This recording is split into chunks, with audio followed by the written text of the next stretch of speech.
चलो ओके, ध्यान दो भाई। जैसे हम लोग ऑप्टिकल आइसोमरिज्म वाले पार्ट में सबसे लास्ट पार्ट है डीएल नोमेनक्लेचर। और एक चीज़ का थोड़ा ध्यान रखना, यहाँ का जो डीएल नोमेनक्लेचर है ये थोड़ा अलग है पुराने वाले पार्ट से। मतलब अभी तक हम लोग जो डीएल नोमेनक्लेचर लेकर के चल रहे थे वो स्मॉल डी और एल था। इनफैक्ट वहाँ कोई नोमेनक्लेचर भी नहीं था, वहाँ बस डी एल वर्ड हम लोग यूज़ कर रहे थे। लेकिन वो part small D and L वाला पार्ट था, जिसमें डी वाला जो पार्ट है ये डेक्स्ट्रो को मेंशन कर रहा था या फिर डेक्स्ट्रो वाले पार्ट को रिप्रेजेंट कर रहा था, और एल वाला पार्ट लीवो को रिप्रेजेंट कर रहा था। और उसमें एक ये भी चीज़ मेंशन किया था तुम लोगों को कि जैसे डी वाला पार्ट और एल वाला पार्ट एक प्लेन पोलराइज लाइट को क्लॉकवाइज रोटेट कराता है और दूसरा एंटी क्लॉकवाइज रोटेट कराता है। तो क्लॉकवाइज और एंटी क्लॉकवाइज रोटेशन को जब हम लोग कंसिडर करते हैं तो इस क्लॉकवाइज रोटेशन में हम लोग डी वर्ड यूज़ करते हैं, एंटी क्लॉकवाइज वाले पार्ट में हम लोग एल वर्ड यूज़ करते हैं, जिसको हम लोग माइनस साइन से भी डिनोट करते हैं। माइनस मतलब लेफ्ट साइड ले लेना, और डेक्स्ट्रो वाला पार्ट क्लॉकवाइज मतलब पॉजिटिव साइन के साथ डिनोट कर सकते हैं। हम लोग ऑप्टिकल एंगल ऑफ रोटेशन वाले पार्ट को भी डिस्कस किए थे, वो सारी की सारी चीज़ें, ठीक है।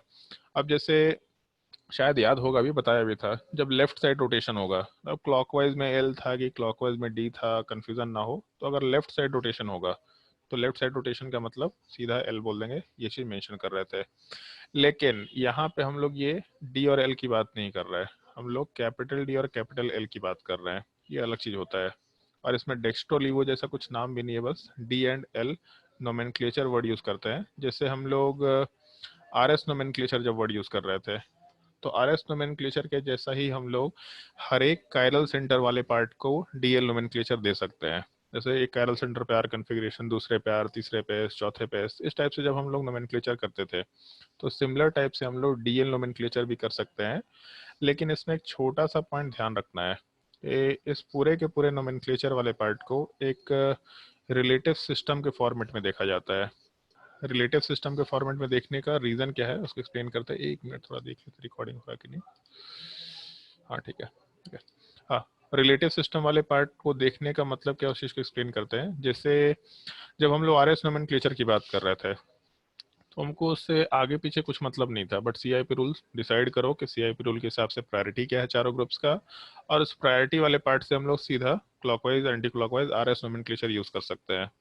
लेकिन ये जो डीएल नोमेनक्लेचर वाला पार्ट है, ये डीएल नोमेनक्लेचर वाला पार्ट ग्लिसरॉल्डिहाइड से डिराइव किया गया है। मतलब एक तो आज के लिए होमवर्क भी होगा तुम लोग के पास, एक ग्लिसरॉल्डिहाइड का स्ट्रक्चर क्या होता है। वैसे गूगल मत करना, हो सके तो अगर एनसीईआरटी पलट के देख सकते हैं तो एनसीईआरटी में ढूंढना, अगर एनसीईआरटी है तो गूगल करने से तुरंत मालूम पड़ जाएगा। इसलिए हम सजेशन दे रहे हैं, गूगल मत करना, ठीक है। ग्लिसरॉल्डिहाइड से डिराइव किया गया है इस चीज़ को, डीएल नोमेनक्लेचर वाले पार्ट को। मतलब उसी ग्लिसरॉल्डिहाइड को हम लोग एक्सटेंड करते जाएं कन्वर्जन में, तो कन्वर्जन वाले पार्ट में सिमिलर टाइप का ओरिएंटेशन भी निकल के आएगा, उसी पार्ट में ओरिएंटेशन चेंज होता चला जाएगा। इस वजह से हम लोग यहाँ पे टर्म यूज करते हैं रिलेटिव सिस्टम, क्योंकि ये पूरा का पूरा सिस्टम डिराइव हुआ है ग्लिसरॉल्डिहाइड से, तो एक सिस्टम के रिस्पेक्ट में बात कर रहे हैं हम लोग। तो ऑब्वियसली बात है, रिलेटिव सिस्टम वर्ड यूज करना आराम से फिजिबल होगा। ये चीज़ थोड़ा वर्ड ध्यान रखना, जैसे कभी भी अगर डीएल नोमेनक्लेचर बोला तो रिलेटिव नोमेनक्लेचर भी बोल सकता है। आज तक हम वैसे देखे नहीं है क्वेश्चन में कभी, बट रिलेटिव सिस्टम या relative nomenclature word frequently use किया जा सकता है, उसमें कोई दिक्कत नहीं है। तो यहाँ पे एक छोटा सा पॉइंट जो ध्यान रखने लायक है, डिराइव्ड फ्रॉम ग्लिसरॉल्डिहाइड, तो ये हेडिंग डाल दो डीएल नोमेनक्लेचर और उसमें रिलेटिव सिस्टम, उसके नीचे बस ये पॉइंट नोट कर लेना, derived from glyceraldehyde.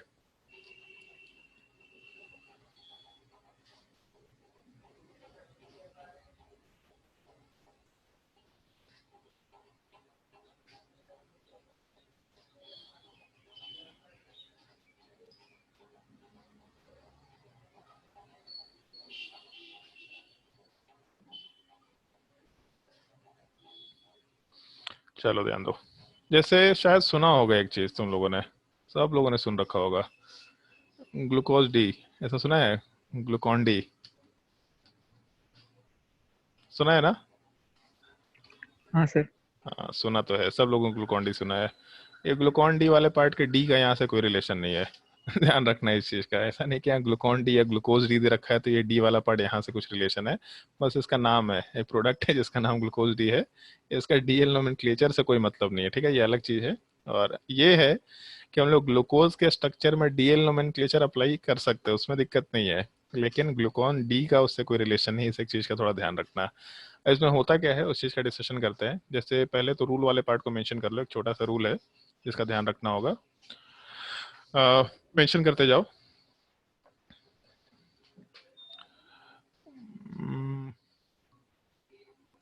Right the correct Fisher projection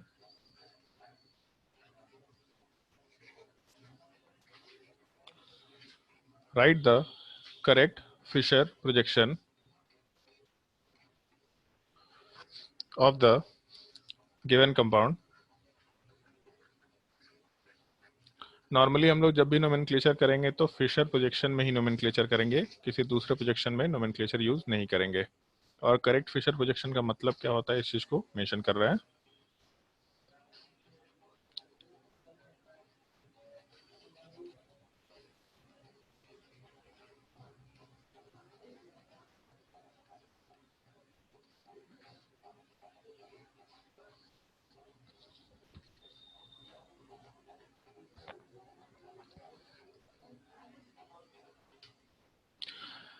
जब हम लोग करेक्ट फिशर प्रोजेक्शन की बात करते हैं तो उस केस में जो हम लोग का पेरेंट चेन है, मतलब जो नोमेनक्लेचर वाले पार्ट की बात कर रहे हैं, उसके पेरेंट चेन वाले पार्ट में हम लोग नॉर्मली वर्टिकल लाइन पे सबसे लॉन्गेस्ट कार्बन चेन वाले पार्ट को कंसिडर करते हैं। लॉन्गेस्ट की भी मतलब नहीं है, पेरेंट चेन वाला पार्ट ही लिखें तो ज़्यादा बेटर है। तो करेक्ट फिशर प्रोजेक्शन में parent chain is present on the vertical line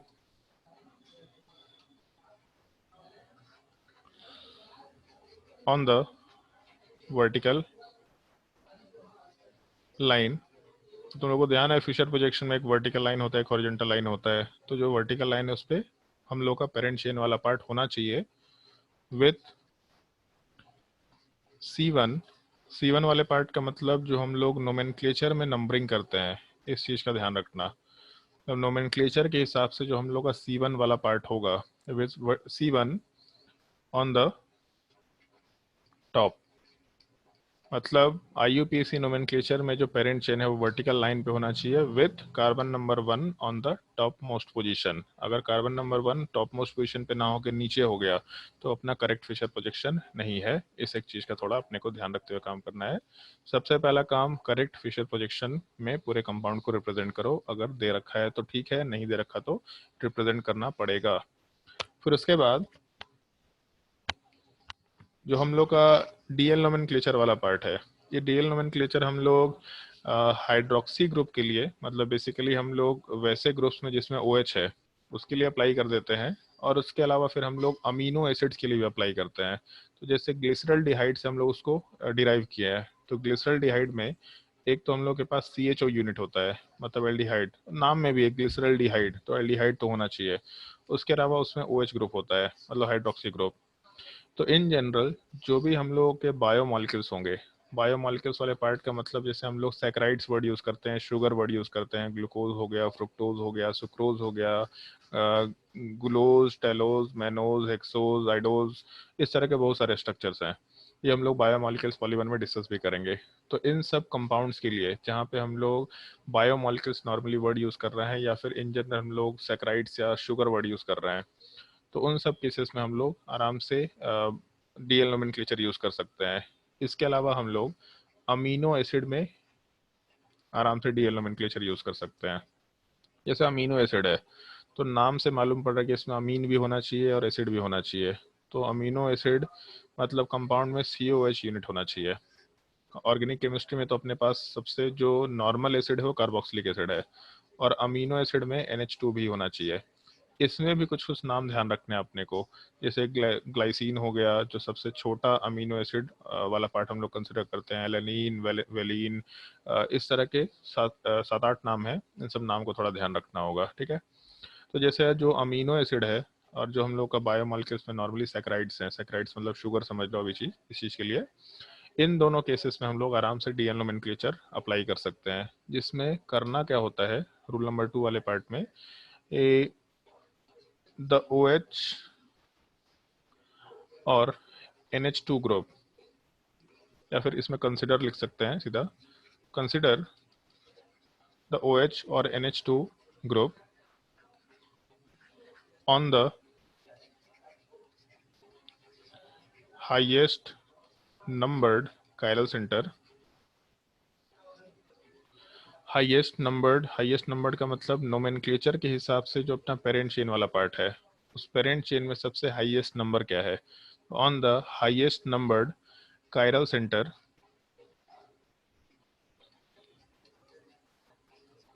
तो रूल को पहले मेंशन कर दे रहे हैं, फिर उसके बाद आगे मेंशन करेंगे। हम लोगों का जो भी पेरेंट चेन बना वर्टिकल लाइन पे, तो C1 तो सबसे ऊपर हो गया, तो डेफिनेटली जो सबसे हाईएस्ट नंबर्ड कायरल सेंटर होगा सबसे नीचे होगा, सबसे बॉटम में। अगर हाईएस्ट नंबर्ड कायरल सेंटर वाले पार्ट को कंसिडर करें तो उस पे जो OH ग्रुप है और जो NH2 ग्रुप है, मतलब OH या NH2 दोनों में से कोई एक ही होगा। जब OH या NH2 है तो उन दोनों में से हम लोग कुछ भी दे रखा, तो हम लोग बस ये कंसिडर करेंगे, if OH is on the right side then capital D, या OH के जैसा NH2 भी ले सकते हैं, OH या NH2 on the right side then capital D। और दूसरा केस, इफ OH या NH2 is on the left side, तब उस केस में हम लोग आराम से कैपिटल L वर्ड यूज करते हुए काम कर सकते हैं। मतलब हाईएस्ट नंबर्ड कायरल सेंटर पे अगर अपना OH ग्रुप या NH2 ग्रुप राइट साइड में दे रखा तो हम लोग उसको D नोमेनक्लेचर बोलेंगे, और अगर लेफ्ट साइड में दे रखा तो L नोमेनक्लेचर बोलेंगे। और एक चीज का ध्यान रखना है, जैसे बड़ा ही सिंपल सा टॉपिक है फिर भी लोग इसका सवाल छोड़ते हैं। जैसे 2015 की बात है, 2015 में JEE एडवांस में एक सवाल आया था, this is D glucose, find the structure of L glucose. लोग नहीं बना पाए थे। यहाँ पे भी यही होता है, भले ही इस D और L का, मतलब ये जो हम लोग का D नोमेनक्लेचर दे रखा, ये D वाले पार्ट का और L वाले पार्ट का कोई रिलेशन नहीं है, मतलब ऑप्टिकल एक्टिविटी से कोई रिलेशन नहीं है, लेकिन D वाला पार्ट और L वाला पार्ट एक दूसरे का मिरर इमेज होता है। अब कैपिटल D और कैपिटल L भी एक दूसरे का मिरर इमेज होता है। हो सकता है कि ये D वाला पार्ट प्लस हो, मतलब स्मॉल d वाला पार्ट डेक्स्ट्रो रोटरी कंपाउंड हो, या हो सकता है कैपिटल D वाला पार्ट लीवो रोटरी हो। ऑप्टिकल रोटेशन से DL नोमेनक्लेचर का कोई लेना देना नहीं है। हो सकता है D वाला पार्ट क्लॉकवाइज रोटेशन करा रहा हो सकता है एंटी क्लॉकवाइज रोटेशन करा रहा हो सकता है L वाला पार्ट क्लॉकवाइज या एंटी क्लॉकवाइज रोटेशन करा रहा होगा। लेकिन अगर एक कंपाउंड D है, तो मान ले अगर कि वो क्लॉकवाइज रोटेशन करा रहा, तो L हमेशा उसका मिरर इमेज होगा, हमेशा उसका एनेंशियोमर होगा, हमेशा वो एंटी क्लॉकवाइज ही रोटेशन कराएगा, ये बिल्कुल फिक्स है। जब डायरेक्ट रिलेशन नहीं है, लेकिन D वाला पार्ट कैपिटल L वाले पार्ट का मिरर इमेज होगा, ये एक रिलेशन है जिसको हम लोग को थोड़ा ध्यान रखते हुए काम करना होता है। तो इस पॉइंट को आगे लिखवाते हैं, पहले ऊपर के पॉइंट को नोट कर लो। ये कंसिडर द OH और NH2 group on highest numbered chiral centre, और उसके नीचे का पॉइंट, अगर OH और NH2 ग्रुप वाला पार्ट राइट साइड में है तब उस केस में D नोमेनक्लेचर, अगर लेफ्ट साइड में तो L नोमेनक्लेचर।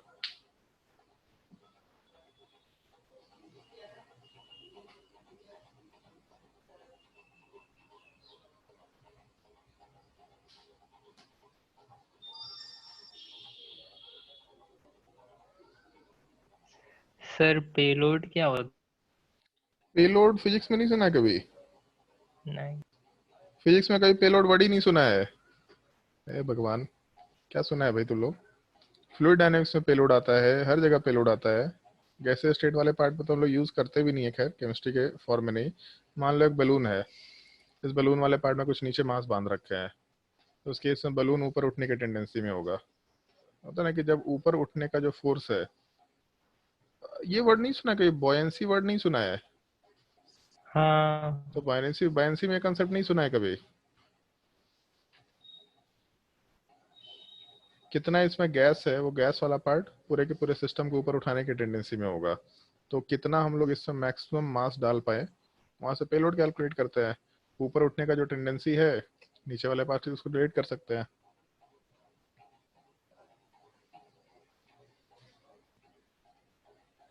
ठीक है यस सर। सर एक क्वेश्चन आपको भेजे थे वो बना दीजिए। यार, हम देखे नहीं होंगे, एक बार देख लेना, अगर किसी का कोई क्वेश्चन छूट जाता है तो उसमें रिमाइंड करा दिया करना, उसको सॉल्व कर दिया करेंगे। ठीक है, पेलोड का क्वेश्चन केमिस्ट्री में, अच्छा गैस स्टेट का सवाल होगा, हाँ हो सकता है, चलो ठीक है। चलो भाई, ध्यान दो इधर, जैसे अगर हम लोग ये कंसिडरेशन लेके चले OH और NH2 वाले पार्ट का, तो ये चीज़ तो ठीक है, बट उसमें एक छोटा सा पॉइंट ध्यान रखना, नोट लिख करके पॉइंट मेंशन कर लो। नोट में पहला पॉइंट, DL नोमेनक्लेचर, ये capital D and capital L, small d मत लिखना। DL nomenclature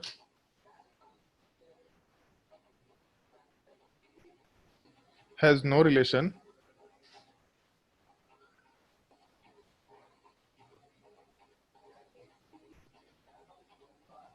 has no relation with RS nomenclature,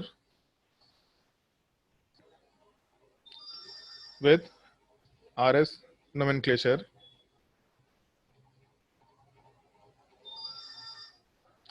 or the angle of rotation of the compound.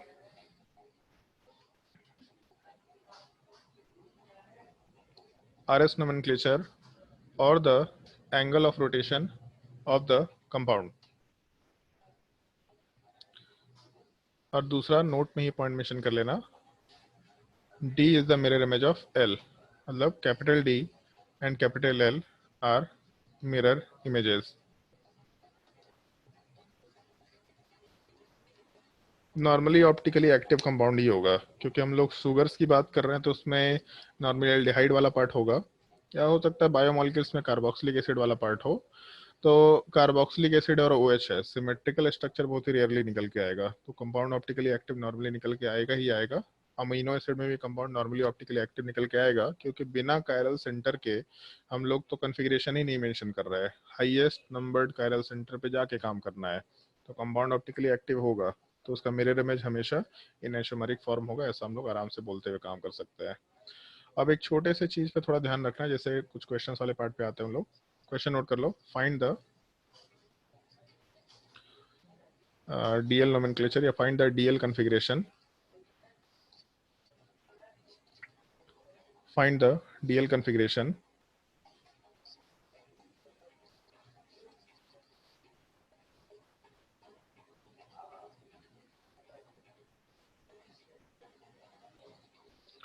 और ध्यान देना इधर,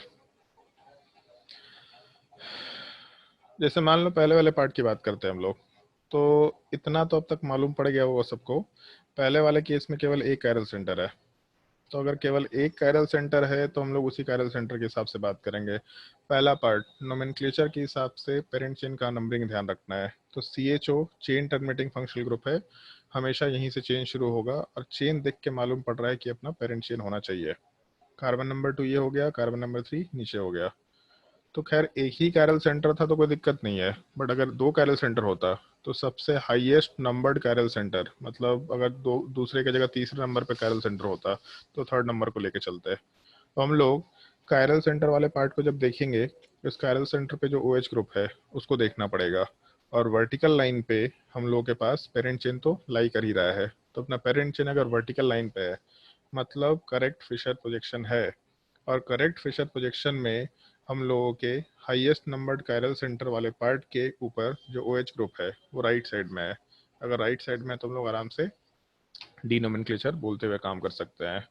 एक चीज का ध्यान रखना, अगर करेक्ट फिशर प्रोजेक्शन नहीं है तो उस केस में पहले कंपाउंड को करेक्ट फिशर प्रोजेक्शन में लेके आना, जो कि हम लोग स्विचिंग से आराम से लेके आ सकते हैं, लेकिन हमेशा दो स्विचिंग करना होगा, इस एक चीज का ध्यान रखना ही रखना है, क्योंकि एक स्विचिंग करेंगे तो कन्फिग्रेशन इन्वर्ट हो जाता है। अगर मान लो ये कंपाउंड दे रखा कि यहाँ वाले पार्ट में CHO दे रखा है, उसके अलावा यहाँ पे CH3 दे रखा, उसके अलावा H और यहाँ OH दे रखा, तो हम लोग प्लेन ऑफ पेपर में कंपाउंड को 180 डिग्री रोटेट कर सकते हैं, उसमें कोई दिक्कत नहीं है। तुम लोगों को बताया था जब फिशर प्रोजेक्शन को प्लेन ऑफ पेपर में 180 डिग्री रोटेट करेंगे तो कंपाउंड विल रिमेन सेम, तो 180 डिग्री रोटेशन पॉसिबल है। लेकिन हम लोग का जो चेन है पेरेंट चेन वाला पार्ट, वो पेरेंट चेन वाला पार्ट तो ये है, तो अगर पेरेंट चेन ऐसा दे रखा तो इसमें तो हम लोगों को हॉरिजॉन्टल में पेरेंट चेन मिल रहा है, मतलब करेक्ट फिशर प्रोजेक्शन नहीं है। हमेशा फिशर प्रोजेक्शन को करेक्ट फॉर्म में रखने का मतलब है कि हम लोग वर्टिकल लाइन पे फिशर प्रोजेक्शन को रखेंगे, पहला चीज। दूसरा, कार्बन नंबर 1 अपने उस प्रायोरिटी वाले पार्ट में या नोमेनक्लेचर वाले पार्ट में हमेशा टॉप में जाएगा, तो कार्बन नंबर 1 टॉप में जाएगा और पेरेंट चेन का ये लास्ट कार्बन बॉटम में जाना चाहिए। तो देख के मालूम पड़ रहा होगा कि हम लोग आराम से स्विचिंग वाले पार्ट में एक कंसिडरेशन लेकर के चल सकते हैं। कि हम लोगों के पास स्विचिंग जो है वो यहाँ से कंसिडर करने लायक होगा। एक सेकेंड, हाँ। जब स्विचिंग वाले पार्ट की बात करेंगे तो दो स्विच करना है, सी एच ओ को ऊपर भेजना है, सी एच थ्री को नीचे भेजना है। तो एक स्विच हम लोग ऊपर कर लें, दूसरा स्विचिंग हम लोग नीचे कर लें। तो यहाँ से हम लोग का अगला स्ट्रक्चर ऐसा कुछ आएगा, सी एच ओ ऊपर जाएगा, सी एच थ्री नीचे आएगा, ओ एच वाला पार्ट लेफ्ट साइड में जाएगा, एच वाला पार्ट राइट साइड में जाएगा। तो इस केस में हम लोगों के हाईएस्ट नंबर्ड कायरल सेंटर वाले पार्ट पे ओ एच वाला पार्ट लेफ्ट साइड में है, मतलब हम लोग आराम से एल कन्फिग्रेशन मेंशन करते हुए काम कर सकते हैं। और एक चीज़ देखो, पहला कंपाउंड और दूसरा कंपाउंड, पहले में डी नोमेनक्लेचर था, दूसरे में एल, दोनों एक दूसरे का मिरर इमेज है। अगर हम लोग नीचे इस कंपाउंड को लिख दें, बस ऐसे लिख दे रहे हैं, C H O H, C H three और एच, तो बीच में अगर मिरर रखेंगे तो सी एच ओ का mirror image C H O H का मिरर इमेज ओ एच का मिरर इमेज एच और सी एच थ्री का mirror image C H three. तो ये नोमेनक्लेचर करने का तरीका हो सकता है। ये दोनों एग्जांपल नोट करो पहले, फिर और क्वेश्चंस पे आते हैं।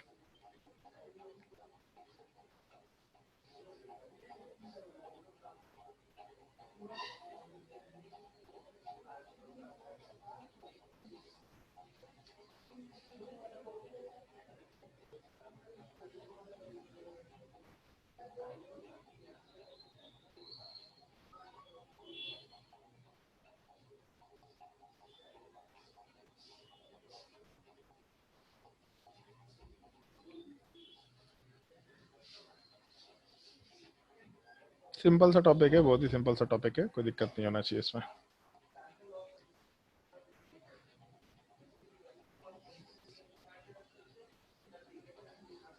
हमेशा ध्यान रखना, दो स्विचिंग करके ही हम लोग करेक्ट फिशर प्रोजेक्शन बनाने की कोशिश करें। कभी भी एक कायरल सेंटर पे एक स्विचिंग मत करना।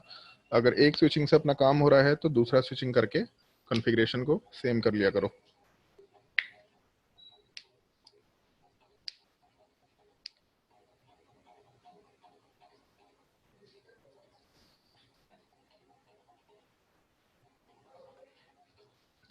चलो भाई ध्यान दो। थर्ड नंबर वाले क्वेश्चन को देखते हैं। जैसे मान लो हम लोग ग्लूकोज की बात करते हैं, तो ग्लूकोज का फॉर्मूला सबको मालूम है, C6H12O6। और इसका एक तो जैसे दो सवाल है इसमें, एक तो डीएल नोमेनक्लेचर तो होगा, पहले एक और सवाल इसका डिस्कस करते हैं, ठीक है। इसका स्ट्रक्चर कुछ ऐसा होता है, CHO, CHOH, फिर से CHOH, फिर CHOH, फिर उसके बाद CHOH, और सबसे लास्ट में CH2OH। ये पूरे कंपाउंड का फॉर्मूला है। तो जैसे एक चीज़ सुना होगा क्लास 10th में, क्लास 11th में भी कभी कभी, ग्लूकोज है और फ्रुक्टोज है, दोनों का फॉर्मूला सेम होता है। लेकिन दोनों के स्ट्रक्चर में वेरिएशन होता है। जैसे यहाँ पे CHO है, एल्डिहाइड है, फ्रुक्टोज वाले पार्ट में कीटोन होता है। बायोमोलिक्यूल्स पॉलीमर में इस चीज़ को हम लोग आराम से डिटेल में डिस्कस करेंगे। तो पहला चीज़, एक तो ये सवाल कैलकुलेट करके देखो कि इसमें total number of stereo isomers कितने होंगे। फटाफट कैलकुलेट करके देखो, बहुत ही सिंपल सा सवाल है।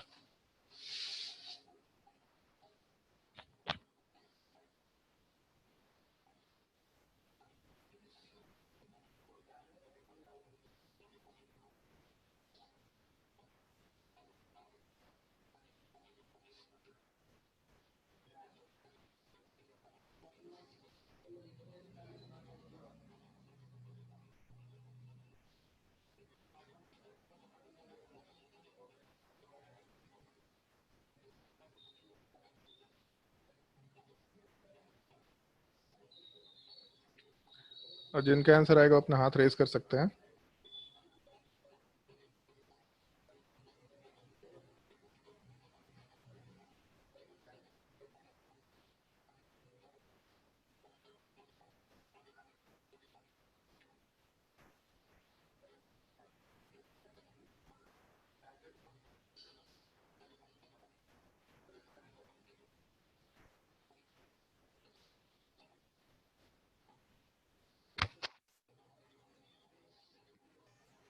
बढ़िया हल्का।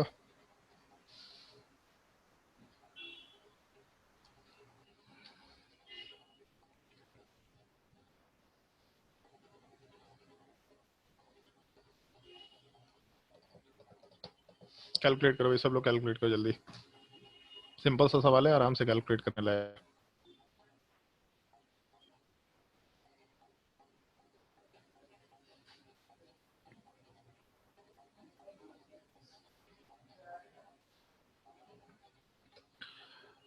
अगर total number of stereo isomer calculate करेंगे तो 16 के बराबर होना चाहिए, क्योंकि यहाँ पे एक तो अनसिमेट्रिकल मॉलिक्यूल है, देख के मालूम पड़ रहा है, एक तरफ CHO एक तरफ OH, अनसिमेट्रिकल मॉलिक्यूल, और 4 कैरल सेंटर है। अनसिमेट्रिकल मॉलिक्यूल में सीधा हम लोग 2n अप्लाई करके, मतलब 2 4 अप्लाई करके आराम से काम कर सकते हैं। तो total number of stereo isomer 16 होंगे, मतलब इस कंपाउंड के टोटल 16 स्ट्रक्चर्स होने चाहिए। आएगा तुम्हारे सामने ये स्ट्रक्चर, एक बार तो बायोमोलिक्यूल्स पॉलीमर में आएगा, उससे पहले कभी सरप्राइज आएगा, कहाँ पे आएगा देख लेंगे हम लोग, ठीक है। अभी के लिए बस ये बता दे रहे हैं, कभी ना कभी ये स्ट्रक्चर्स आएंगे तुम्हारे पास, ठीक है। अब जैसे अगर ये स्ट्रक्चर्स वाले पार्ट की जब हम लोग बात करें कि ये जो स्ट्रक्चर्स वाले पार्ट है इसमें 16 स्ट्रक्चर्स हैं, तो 16 कैसे हो सकता है? तो एक्चुअल में जो ग्लूकोज है वो 16 में से कोई एक ही पार्ट होता है, तो ये नहीं होता है ग्लूकोज के 16 आइसोमर्स है। अगर हम लोग ऐसे स्ट्रक्चर वाले पार्ट की बात करें, मतलब हम लोग का ये पार्टिकुलर अगर स्ट्रक्चर है, तो हम लोग ऐसे स्ट्रक्चर की बात करेंगे, तब जा करके हम लोगों को एग्जैक्टली ये दिखाई देगा कि हम लोग के पास टोटल 16 स्ट्रक्चर्स है। मतलब ऐसा हम लोग कंसिडर कर सकते हैं कि इस पार्टिकुलर कंपाउंड वाले पार्ट के अंदर हम लोग, या फिर इस पार्टिकुलर स्ट्रक्चरल फॉर्मूले से रिलेटेड हम लोग के पास टोटल 16 स्ट्रक्चर से हम लोग ऐसा कंसिडर करते हुए काम कर सकते हैं। लेकिन उन स्ट्रक्चर्स में सबको ग्लूकोज नहीं बोलते, उन 16 स्ट्रक्चर्स में से हम लोग केवल 2 पार्ट को ग्लूकोज बोलते हैं, और उसमें भी एक पार्ट डी ग्लूकोज है और दूसरा उसका मिरर इमेज एल ग्लूकोज वाला पार्ट है। मतलब हम लोग सारे के सारे पार्ट में, जैसे अब तक बचपन से ही पढ़ते आ रहे थे, ये C6H12O6 दे रखा, तो C6H12O6 ग्लूकोज है ऐसा नहीं होता, उसमें फ्रुक्टोज भी है। इनफैक्ट अगर ग्लूकोज और फ्रुक्टोज में तो चलो ठीक है, मॉलिक्यूलर फॉर्मूले में हम लोग का स्ट्रक्चर अलग है, स्ट्रक्चर सेम होते हुए भी, मतलब एग्जैक्टली ऐसा ही CHO CHOH CHOH structure same होते हुए भी हम लोग जब कंपाउंड को ये करेंगे, मतलब रिप्रेजेंट करना शुरू करेंगे फिशर प्रोजेक्शन में, तो उस केस में हम लोग के पास सारे के सारे स्ट्रक्चर्स जो निकल के आएंगे, जो 16 स्ट्रक्चर्स निकल के आएंगे, उनको हम लोग कभी भी ग्लूकोज नहीं बोलेंगे। केवल उसमें से 2 स्ट्रक्चर्स होंगे जिनको हम लोग ग्लूकोज बोलते हैं। और तुम लोगों को ये चीज़ थोड़ा रट के रखना है कि हम लोग ग्लूकोज वाले पार्ट में किस तरीके से कंसिडरेशन लेकर के चलते हैं। मतलब ग्लूकोज को याद रखने का हम तरीका बता देंगे, ग्लूकोज वाले पार्ट में क्या होता है।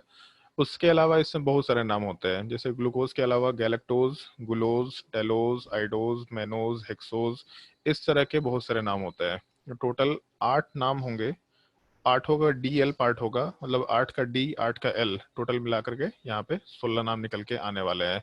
लेकिन उसमें से ग्लूकोज वाला पार्ट क्या होता है, केवल हम लोग उस स्ट्रक्चर की बात कर रहे हैं।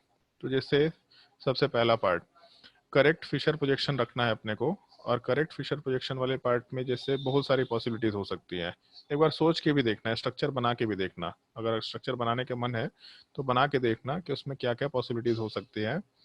तो जैसे अगर हम लोग ग्लूकोज वाले पार्ट की बात करें, तो उस ग्लूकोज वाले पार्ट में हम लोगों के पास एक चीज पार्टिकुलरली फिक्स होता है कि हम लोगों का कार्बन नंबर 1 जो है, जैसे यहाँ पे C1 हो गया, फिर यहाँ पे C2 हो गया, C3 वाला पार्ट हम लोग कंसिडर कर रहे हैं, 4 और 5 नंबर वाले पार्ट को कंसिडर कर रहे हैं। तो इस केस में जो ये कार्बन नंबर 2 का कायरल सेंटर है, कार्बन नंबर 4 का कायरल सेंटर है और कार्बन नंबर 5 का कायरल सेंटर है, इन तीनों पार्ट में OH ग्रुप एक साइड में होने चाहिए। मतलब 2 3 4 नंबर के ऊपर OH ग्रुप वाले पार्ट अगर सेम साइड है, तो अब जाके हम लोग एक मिनट, हाँ, अगर ग्रुप सेम साइड है तब हम लोग उस पार्टिकुलर स्ट्रक्चर को ग्लूकोज बोलेंगे, अदरवाइज हम लोग वहाँ पे ग्लूकोज वर्ड यूज नहीं कर सकते। जैसे अगर मान लो ये OH वाला पार्ट, सर इसको 245 हाँ सॉरी 2 4 5, हाँ 2 4 5, अच्छा ऊपर लिखे तो 2 4 5 ही थे, ठीक है। 2 4 5, अगर 2 4 5 पे OH ग्रुप वाला पार्ट सेम साइड है, अब वो राइट साइड में है या लेफ्ट साइड में उससे मतलब नहीं है, बट अगर सेम साइड है तब उस केस में हम लोग उसको ग्लूकोज बोलते हैं। अगर ये OH वाला जो पार्ट है, जैसे मान लो ऐसा हम लोग कंसिडर कर चले, ये 4 नंबर वाला पार्ट है, अगर इस OH को उठा के इधर ले आते, मतलब लेफ्ट साइड में इसको डाल देते हैं यहाँ पे OH, और राइट साइड में H डाल देते हैं, तो इस केस में जब ये स्ट्रक्चर होता है तो इस चीज को हम लोग ग्लूकोज नहीं बोलते, इस चीज को हम लोग गैलेक्टोज बोलते हैं।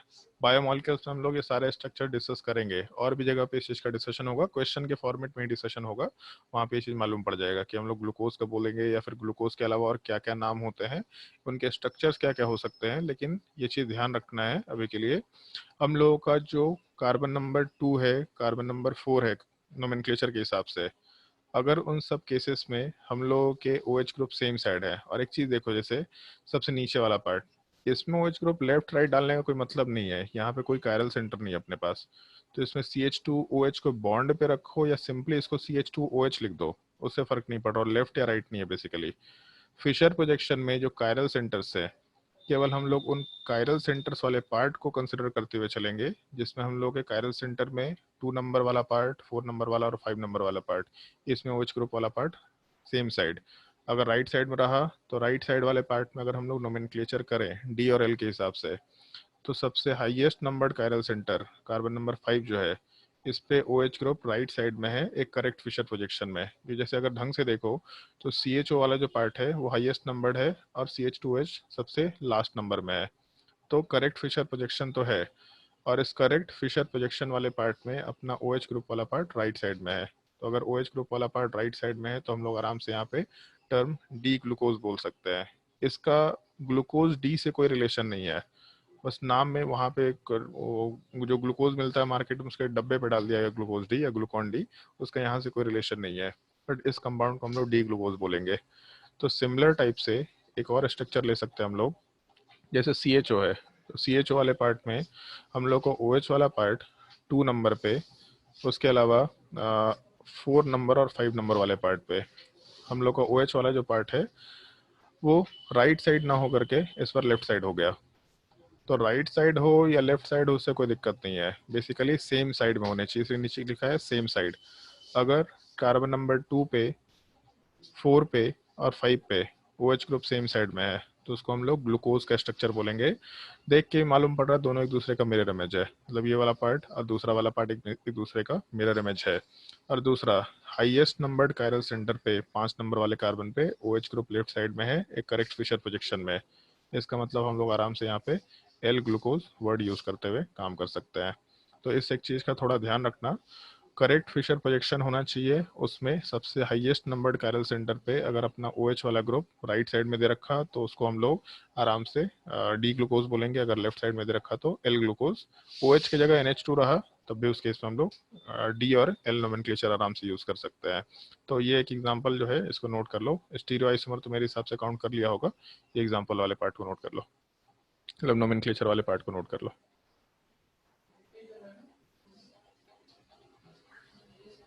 नेट नहीं चल रहा? आवाज आ रहा है क्या सब लोगों को? Hello? Yes sir, yes. Net तो चल रहा है, नहीं कुछ प्रॉब्लम चल रहा है। आंधी तूफान आ रहा है यार, पिछले कल तो बहुत ज्यादा आंधी तूफान आया था क्लास के टाइम पे ही, वो क्लास कैंसिल करना पड़ा। अच्छा है क्लास के टाइम पे ही आंधी तूफान आ रहा है यार। कुछ लोग आज मैसेज किए कि सर लेक्चर अपलोड कर दीजिएगा, इधर बहुत बारिश हो रहा है। बारिश का मजा लो यार आराम से, घर पे बैठ के पकौड़ी वकौड़ी खाओ, तो घर में बैठे हुए मजे से। पहले बोकारो में रहते थे तो भी नहीं कर सकते थे।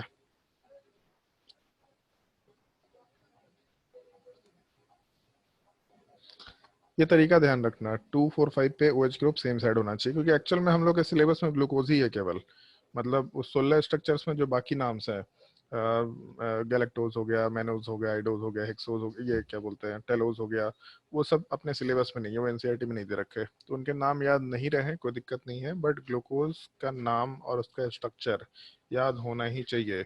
इनफैक्ट ग्लूकोज वाले पार्ट को और हम लोग डिटेल में भी डिस्कस करेंगे आगे जाने के बाद, उसको हम लोग एक सर्टेन टाइप के अरेंजमेंट में डिफाइन कर देते हैं जिसको हावर्थ प्रोजेक्शन बोला जाता है।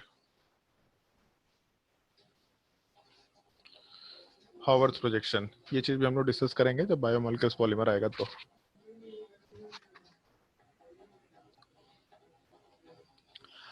चलो अगर स्ट्रक्चर नोट कर लिया होगा तो एक छोटा सा पार्ट और हम लोग यहाँ पे डिस्कस करेंगे। जैसे एक तो ये जनरल कन्वेंशन है, डी नोमेनक्लेचर, एल नोमेनक्लेचर, लेकिन इसके अलावा पुराने टाइम पे एक और कन्वेंशन था, मतलब ये भी एक पार्ट होता है कि जितने कायरल सेंटर्स है हम लोग सब पे DL नोमेनक्लेचर डिफाइन कर सकते हैं, लेकिन वो पुराना कन्वेंशन था। अभी के टाइम पे जो सबसे हाईएस्ट नंबर्ड कायरल सेंटर है केवल उसको लेते हैं, बट पुराने टाइम पे सब का ही नोमेनक्लेचर रखा जाता था, मतलब जहां जहां कायरल सेंटर्स हैं उन सारे कायरल सेंटर्स पे डी है या एल है, डी है या एल है, ऐसा मेंशन करते जाते हैं। जैसे मान लो ऊपर वाला केस है, तो कार्बन नंबर 2 में करेक्ट फिशर प्रोजेक्शन तो है, कार्बन नंबर 2 में OH राइट साइड में, इसका मतलब D वाला पार्ट। 3 नंबर वाले पार्ट पे OH लेफ्ट साइड में, मतलब L वाला पार्ट। 4 नंबर वाले पार्ट पे OH राइट साइड में है तो D। 5th नंबर वाले पार्ट में OH राइट साइड में है तो D। सिमिलर टाइप से दूसरे वाले केस में जो अपना OH वाला पार्ट है कार्बन नंबर 2 पे लेफ्ट साइड में L, फिर उसके बाद D, उसके बाद L और उसके बाद L कंसिडर कर सकते हैं।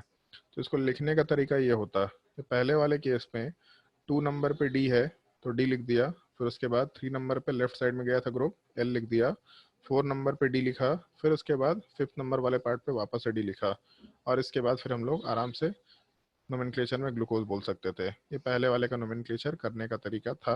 बुकलेट्स वगैरह में भी ये क्वेश्चन, मतलब हम लोग हर एक कायरल सेंटर के हिसाब से भी आराम से डीएल नोमेनक्लेचर दे सकते थे। जैसे सेकंड वाले केस में पहले हम लोग के पास एल था, फिर डी था, फिर एल था और एल था। तो जो कार्बन नंबर है उसके लॉन्ग कार्बन नंबर 2 पे एल नोमेनक्लेचर था, कार्बन नंबर 3 पे डी आया था, कार्बन नंबर 4 पे वापस से एल आया था, कार्बन नंबर 5 पे वापस से एल आया था। तो इसके साथ हम लोग वापस से नाम ग्लूकोज मेंशन कर सकते हैं। ये भी एक कन्वेंशन है जिसको हम लोग फॉलो करते हुए काम कर सकते थे। थोड़ा ध्यान रखना है इस कन्वेंशन वाले पार्ट को भी, मतलब लेकिन रिसेंटली हम लोग केवल capital D capital L nomenclature highest numbered chiral centre से ही डालेंगे, उसके आगे पीछे हम लोग वर्ड यूज नहीं करते, मतलब बाकी कायरल सेंटर्स को यूज नहीं करते हैं नॉर्मली।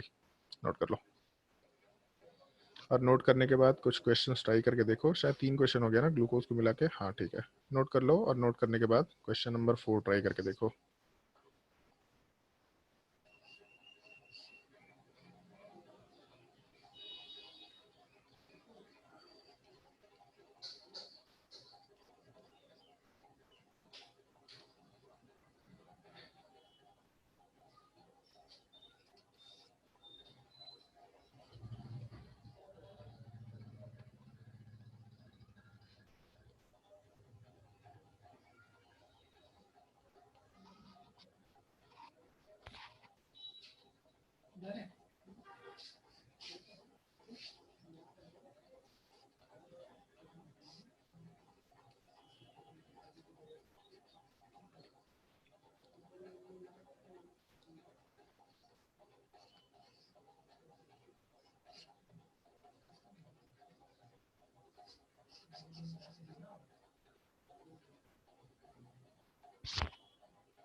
देख लेते हैं।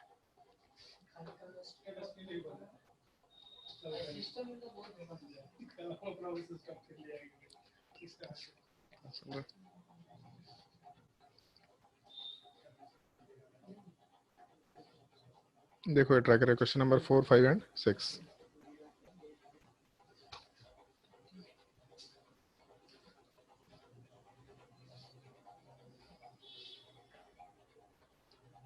सर थोड़ा ऊपर कर दीजिए। थोड़ा ऊपर करके पूरा ऊपर करे,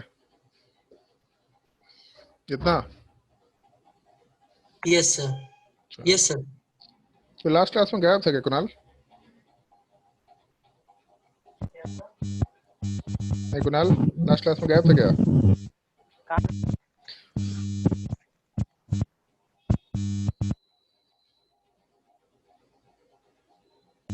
हेलो। हाँ हाँ बोलो। ए छोड़ दे, रहने दे, तेरा माइक्रोफोन खराब है।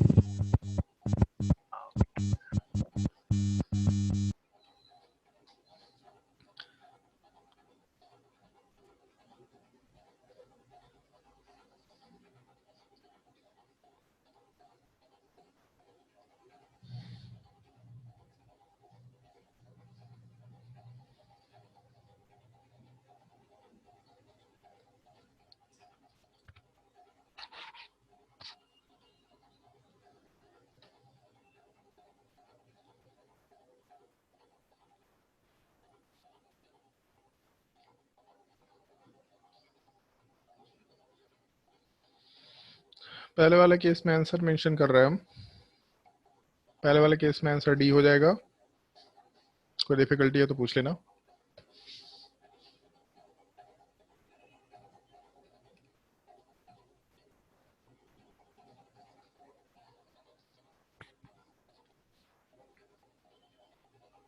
सर डी कैसे हो गया?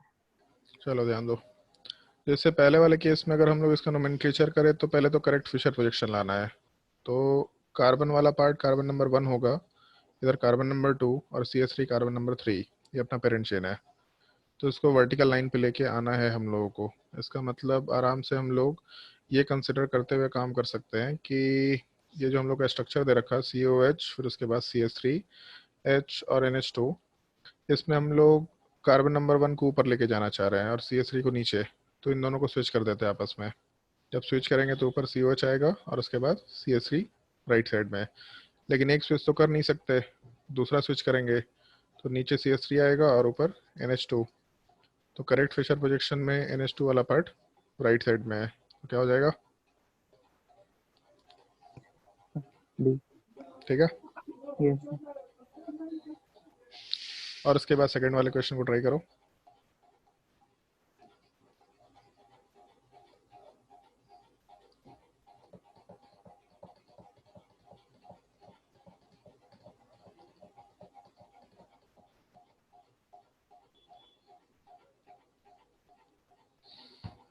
सेकंड वाले केस में क्वेश्चन में आंसर होना चाहिए L।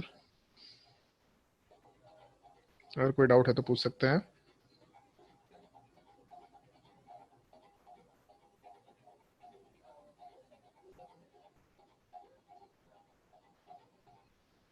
सर एम कैसे होगा? L कैसे होगा? पहले ये बताओ कि करेक्ट फिशर प्रोजेक्शन है क्या? Yes sir. का हाँ कार्बोक्सिलिक एसिड कार्बन नंबर 1 है, कार्बन नंबर 1 सबसे नीचे होता है क्या? बोलो भाई जल्दी। नहीं। जो अपने नोमेनक्लेचर का कार्बन नंबर 1 है वो नीचे नहीं होना चाहिए, हमेशा ऊपर होना चाहिए, और लास्ट नंबर कार्बन हमेशा नीचे। तो उल्टा हो गया यहाँ पे, जो अपना लास्ट नंबर कार्बन 3 है वो ऊपर है और C1 नीचे है, तो हम लोग इसको 180 डिग्री रोटेट कर देते हैं। और जब प्लेन ऑफ पेपर में कंपाउंड को 180 डिग्री रोटेट करते हैं तो उससे कन्फिग्रेशन पे फर्क नहीं पड़ता। तो ऊपर COH, फिर COH ऊपर गया तो NH2 180 डिग्री, फिर CH3 नीचे आ जाएगा 180 डिग्री, और H भी 180 डिग्री अपोजिट डायरेक्शन में चला जाएगा। करेक्ट फिशर प्रोजेक्शन में NH2 लेफ्ट साइड में है, मतलब आराम से L कन्फिग्रेशन। क्वेश्चन नंबर 6 में दिमाग लगाओ। जैसे कुछ लोग सोच रहे होंगे कि सर इसमें तो फिशर प्रोजेक्शन दिया नहीं, करे क्या? तो लोग नॉर्मली करते क्या है कि एक वेज डैश प्रोजेक्शन को फिशर प्रोजेक्शन में कन्वर्ट कर लेते हैं। हाँ खैर दिमाग मतलब हम ही बता देते हैं इस चीज़ को। लोग उसको कन्वर्ट करते हैं फिशर प्रोजेक्शन में, बट कन्वर्ट करने के लिए उस मॉलिक्यूल को रोटेट करते हैं, दिस करते हैं, दैट करते हैं, मत करना रोटेट। ठीक है, सिंपल। बस ये देखना कितने कायरल सेंटर्स हैं यहाँ पे इस कंपाउंड में। तो देख के मालूम पड़ रहा है कि एक ही कायरल सेंटर है। तो अगर एक कायरल सेंटर है तो सीधा एक स्ट्रक्चर बनाओ जिसमें कायरल सेंटर रखना है अपने को। कायरल सेंटर में हम लोग के पास COH से लेके CH3 ये अपना पेरेंट चेन है, और करेक्ट फिशर प्रोजेक्शन में COH को ऊपर डालना था तो इसको डाल दो COH को ऊपर, और CH3 को नीचे डाल दो। बाकी क्या बचा? H और NH2। अब करना क्या है कि इस कंपाउंड का कन्फिग्रेशन निकालो, RS नोमेनक्लेचर वाला पार्ट। तो दिख रहा है कि हाइड्रोजन वाला पार्ट डैश लाइन पे है, मालूम पड़ रहा है। तो अगर हाइड्रोजन डैश लाइन पे है लोएस्ट प्रायोरिटी, तो उस केस में सबसे हाईएस्ट प्रायोरिटी NH2 आएगा। फिर उसके बाद 1 मिनट, सबसे हाईएस्ट प्रायोरिटी NH2 आएगा, second highest priority carboxylic acid वाला पार्ट आएगा, थर्ड हाईएस्ट प्रायोरिटी CH3 आएगा। तो 1 से 2 होते हुए जब 3 की तरफ जाएंगे इसका मतलब S कन्फिग्रेशन होना चाहिए। तो यहाँ पे H और NH2 को इस तरीके से प्लेस करो कि हम लोग का कन्फिग्रेशन S के बराबर निकल के आए। तो एक चीज़ तो मालूम है कि अगर हॉरिजॉन्टल में हम लोग लोएस्ट प्रायोरिटी ग्रुप को रखेंगे तो अपना कन्फिग्रेशन जो दिख रहा है उसका उल्टा कन्फिग्रेशन एक्चुअल कन्फिग्रेशन होता है। तो अगर मान लो H इधर होता तो NH2 by default right side में होता। तो इस केस में प्रायोरिटी 1, 2, 3 एंटी क्लॉकवाइज मतलब S होना चाहिए था, लेकिन कन्फिग्रेशन वाला पार्ट लोएस्ट प्रायोरिटी ग्रुप के हॉरिजॉन्टल में होने की वजह से R निकल के आ जाएगा। तो इसका मतलब ये तो अपना पॉसिबिलिटी नहीं है। तो यहाँ पे अगर हम लोग NH2 को लेफ्ट साइड में रख के H वाले पार्ट को राइट साइड में रख दें तो अपना करेक्ट फिशर प्रोजेक्शन बन जाएगा। Highest priority 1, COH second priority, CH3 third priority, 1 से 2 होते हुए 3 की तरफ जा रहे हैं तो क्लॉकवाइज एरो मतलब R कन्फिग्रेशन। लेकिन लोएस्ट प्रायोरिटी ग्रुप अगर डैश लाइन पे है, सॉरी हॉरिजॉन्टल पे है, तो अपना आंसर जो है जो आया, जो कैलकुलेट किया, उसका उल्टा आंसर मान लेंगे हम लोग एक्चुअल कॉन्फ़िगरेशन के लिए को निकालने के लिए। तो इसका मतलब एस कॉन्फ़िगरेशन यहाँ पे था, तो वही कॉन्फ़िगरेशन इस कायरल सेंटर पे पुट करना है अपने को, तो यहाँ पे पुट कर दिया। तो कंपाउंड आराम से फिशर प्रोजेक्शन में कन्वर्ट हो गया, और यहाँ से लॉन्गेस्ट कार्बन चेन पे NH2 वाला पार्ट लेफ्ट साइड में है, इसका मतलब आराम से हम लोग एल कॉन्फ़िगरेशन मेंशन करते हुए काम कर सकते हैं। कुछ लोग इसको कन्वर्ट करते हैं, ऐसा करते हैं जैसे ये जो पूरा मॉलिक्यूल है इसको थोड़ा रोटेट किया जाता है, वो थोड़ा इमेजिनेशन का चीज़ है। अगर आता है इमेजिनेशन तो अच्छी चीज़ है, लेकिन हम सजेशन नहीं देते हैं नॉर्मली। ऐसा हो सकता है, जैसे मान लो अगर हम लोग कंपाउंड को रोटेट करेंगे, तो कंपाउंड को रोटेट इस तरीके से करना है कि जो ऊपर का पार्ट है और ये जो लॉन्गेस्ट कार्बन चेन वाला पार्ट है, ये दोनों के दोनों पार्ट सॉलिड पे चला जाए, और जो हॉरिजॉन्टल वाले में बाकी दोनों बचे ग्रुप होंगे ये डैश्ड पे चला जाए। मतलब यहाँ पे हम लोग दो नॉर्मल लाइन, एक सॉलिड एक डैश नहीं करेंगे। 4 ग्रुप है तो 4 ग्रुप को इस तरीके से रख सकते हैं कि 2 सॉलिड की तरफ आता हुआ दिखे और 2 डैश की तरफ जाता हुआ दिखे। इस तरह की पॉसिबिलिटी हो सकती है आराम से। तो जब इस तरह की पॉसिबिलिटी होगी तो हम लोग को मॉलिक्यूल को रोटेट करते वक्त ध्यान रखना हो कि हम लोग कैसे रोटेट करें ताकि इस तरह का स्ट्रक्चर निकल के आए। तो इमेजिनेशन का पार्ट थोड़ा कॉम्प्लिकेटेड होता है, तो इसलिए हम सजेशन नहीं देते कि इमेजिनेशन के थ्रू काम करो। सीधा जितना कायरल सेंटर दिख रहा वो सारे कायरल सेंटर को बना दो, लॉन्गेस्ट कार्बन चेन को वर्टिकल लाइन पे डाल दो, और हर एक कायरल सेंटर पे कॉन्फ़िगरेशन वाले पार्ट को कंपेयर कराते चले जाओ। जब कंपेयर कराना शुरू करेंगे तो अपने आप ही अपना आंसर निकल के आना शुरू हो जाएगा। तो आराम से यहाँ से हम लोग फिशर प्रोजेक्शन में इसको कन्वर्ट कर दिए, और अगर फिशर प्रोजेक्शन में कन्वर्ट कर दिए तो हम लोग का कैलकुलेशन आराम से हो जाएगा। तो इस चीज़ का ध्यान रखना, एक वेज डैश प्रोजेक्शन वाले पार्ट को हम लोग आराम से फिशर प्रोजेक्शन में कन्वर्ट करने के बाद ही फिर उसके बाद अपना कॉन्फ़िगरेशन डी और एल वाला पार्ट निकालते हुए काम कर सकते हैं। तो इस केस में अपना आंसर एल कॉन्फ़िगरेशन निकल के आएगा, ऐसा हम लोग आराम से मेंशन कर सकते हैं। यहाँ तक कोई डाउट है किसी को तो पूछ सकता है।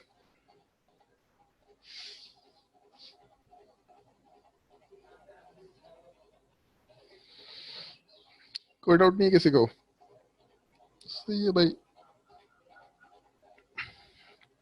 चलो अगर डाउट नहीं है तो खैर आज कितना टाइम हो गया?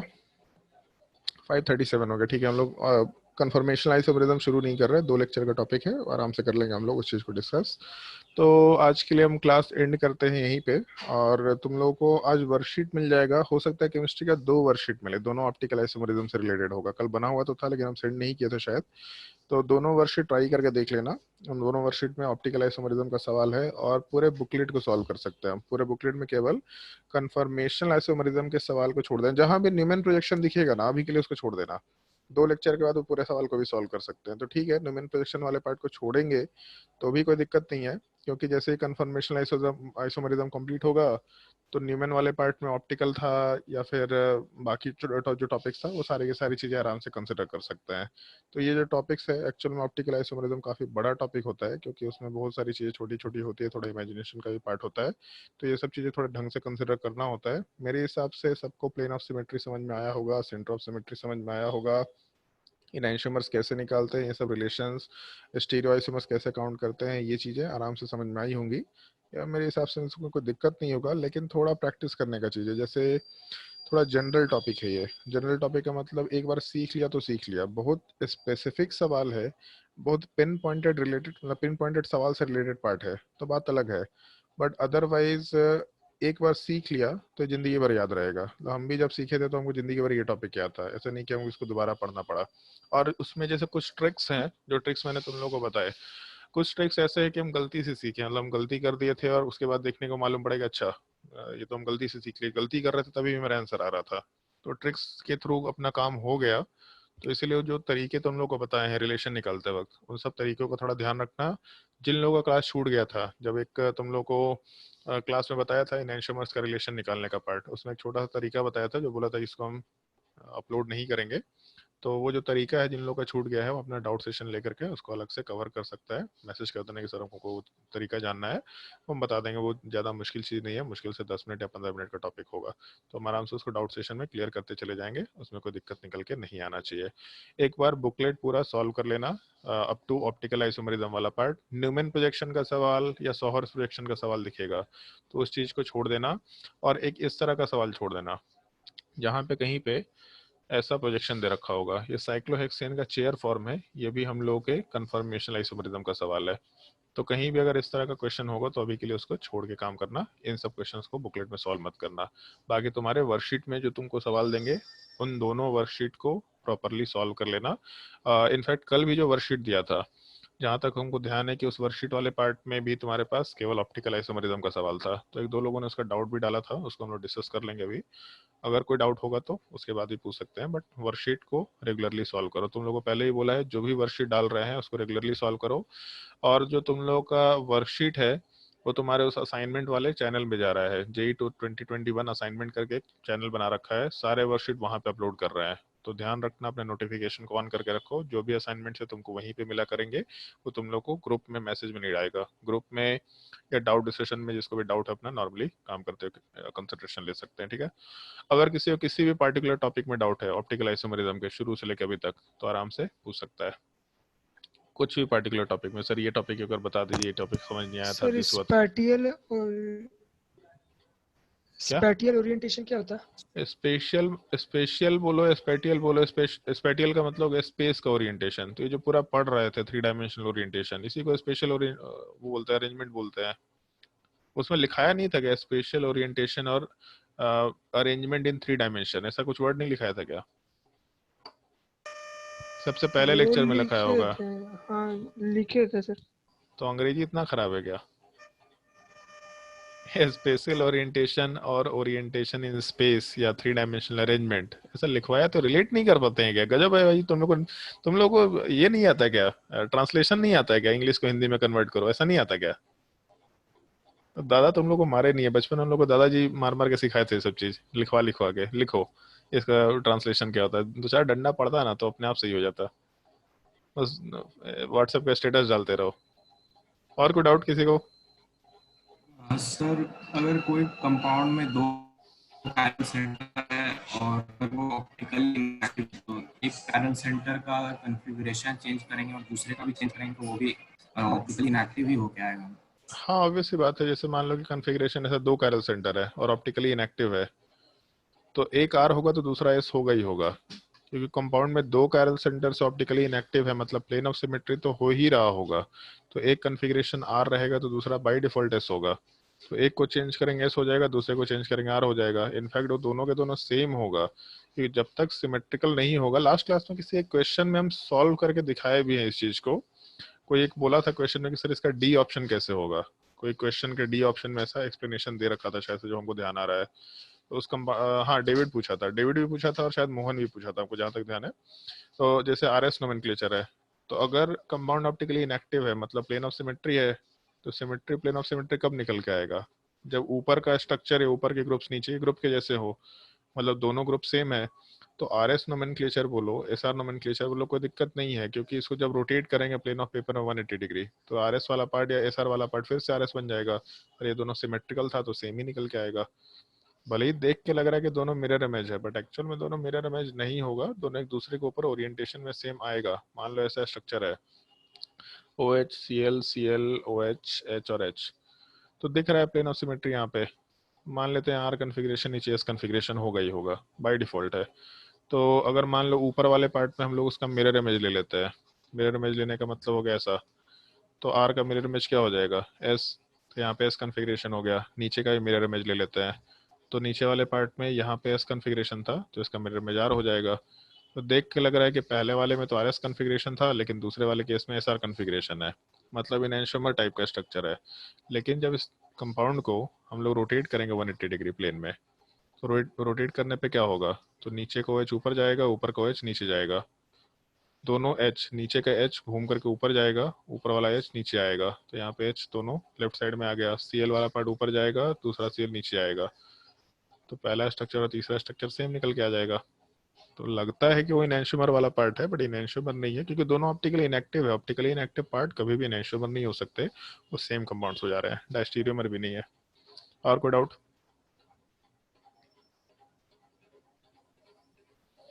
बोलो भाई डाउट जल्दी।